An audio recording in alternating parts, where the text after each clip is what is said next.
కృష్ణా జిల్లా పెడన నియోజకవర్గం బంటుమిల్లి అంబేద్కర్ విగ్రహం వద్ద మాజీ మంత్రి వైసీపీ నాయకుడు అంబటి రాంబాబు దిష్టిబొమ్మను తెలుగుదేశం పార్టీ నాయకులు కార్యకర్తలు తగలబెట్టారు.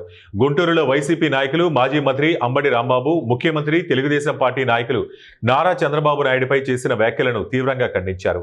తెలుగుదేశం పార్టీ మండల పార్టీ నాయకులు కోనపరెడ్డి వీరబాబు ఆధ్వర్యంలో అంబటి రాంబాబు దిష్టిబొమ్మను తగలబెడుతూ చంద్రబాబుపై చేసినటువంటి అంబటి రాంబాబును అరెస్టు చేయాలని స్లోగన్స్ చేశారు. ఈ సందర్భంగా మీడియాతో మాట్లాడిన పెడన నియోజకవర్గం నాయకులు తీవ్ర విమర్శలు చేశారు.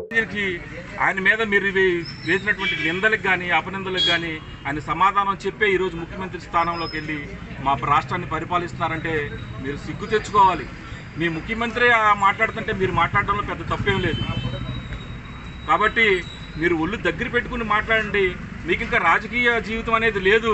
దాన్ని మీరు మర్చిపోయి ఈ విధంగా ప్రజల్లోకి వచ్చి అడ్డమైన బూతులు మాట్లాడుతున్నారు. కాబట్టి మీ మీద ఖచ్చితంగా చట్టపరంగా చర్య తీసుకోవాలని చెప్పి ఈ సందర్భంగా మేము ఈ ప్రభుత్వాన్ని కూడా డిమాండ్ చేస్తూ ఉన్నాం.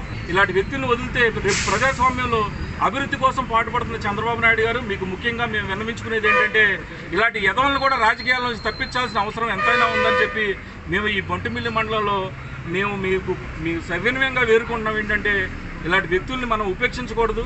ఇప్పటి వరకు కూడా రెడ్ బుక్లో రాసాము అది ఇది అని చెప్పారు. కానీ వాళ్ళకి సరైన గుణపాఠం చెప్పాలంటే వాళ్ళకి సరైన దెబ్బ తగలట్లేదని దాన్ని బట్టి ఈ విధంగా మాట్లాడుతున్నారని మేమందరం కూడా భావిస్తున్నాం. చంద్రబాబు నాయుడు గారు దయచేసి మీరు ఇలాంటి వ్యక్తుల మీద కఠిన చర్యలు తీసుకోవాల్సిన బాధ్యత ఎంతైనా ఉంది.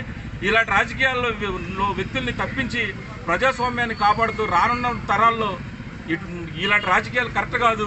రాష్ట్ర భవిష్యత్తు కోసం మీరు ఒక ప్రణాళిక. చంద్రబాబు నాయుడు గారిని ఇష్టానుసారంగా బూతులు మాట్లాడుతున్నాడు. కానీ ఇది ప్రజాస్వామ్యంలోనే ఒక దరిద్రమైన రోజు ఇది.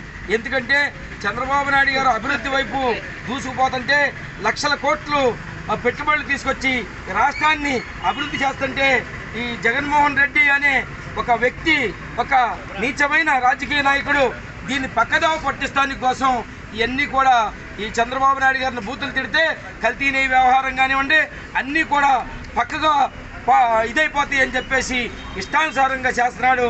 కానీ నీకన్నా మేము తెలుగుదేశంలో నీకన్నా ఎక్కువ బూతులు మాట్లాడగలం. కానీ చంద్రబాబు నాయుడు గారు కానివ్వండి, పవన్ కళ్యాణ్ గారు కానివ్వండి, ఇక్కడ మా ఎమ్మెల్యే గారు కానివ్వండి, ఎంపీ గారు కానివ్వండి, ఎవరైనా సరే క్రమశిక్షణే ముఖ్యం. తెలుగుదేశం పార్టీలో ఫస్ట్ మాకు నేర్పిందే క్రమశిక్షణ. లేకపోతే మమ్మల్ని మా నాయకుడు వదిలేస్తే నీకన్నా విషయం మర్చిపోకండి. మనం ప్రజాస్వామ్యంలో ఉన్నప్పుడు మనం ఏదైతే మనం బాధ్యతగా క్రమశిక్షణ ఒళ్ళు దగ్గర పెట్టుకుని మాడాలి. మేము ఈ ఎన్నికల కమిషనర్ కూడా ఒక విజ్ఞప్తి చేస్తున్నాం. సార్, ఎన్నికల కమిషనర్ గారు, మరి ఏదైతే రాష్ట్రంలో దేశంలో వేల పార్టీలు ఉన్నాయి, కానీ ఇవాళ వైసీపీ పార్టీ రాష్ట్రంలో ఇష్టానుసారం నోరుందని చెప్పి పచ్చి బూతులు మాట్లాడుతున్నారు. మేము వెంటనే ఎన్నికల కమిషనర్ ఒకటే డిమాండ్ చేస్తున్నాం. ఎన్నికల కమిషనర్ ఏదైతే ఉందో వెంటనే దీనిపై స్పందించి ఏదైతే వైసీపీ పార్టీ గుర్తింపుని వెంటనే రద్దు చేయాలి. ఈ రాష్ట్రంలో వైసీపీని తరిమి కొట్టాలి. ఎన్నికల కమిషనర్ దీని మీద సీరియస్ యాక్షన్ తీసుకోవాలి. ఎన్నికల కమిషనర్ మీద ఉంటే మరి వెంటనే వైసీపీ పార్టీని గుర్తింపు రద్దు చేసి ఏదైతే వైసీపీని పూర్తిగా బ్యాన్ చేయాలని చెప్పి, ఇలాంటి పార్టీ ఉంటే ప్రజాస్వామ్యంలో మంచి పద్ధతి కాదు, ప్రజాస్వామ్యానికి మంచి పద్ధతి కాదు అని చెప్పి మేము హెచ్చరిక చేస్తూ భవిష్యత్తులో తెలుగుదేశం పార్టీని కానీ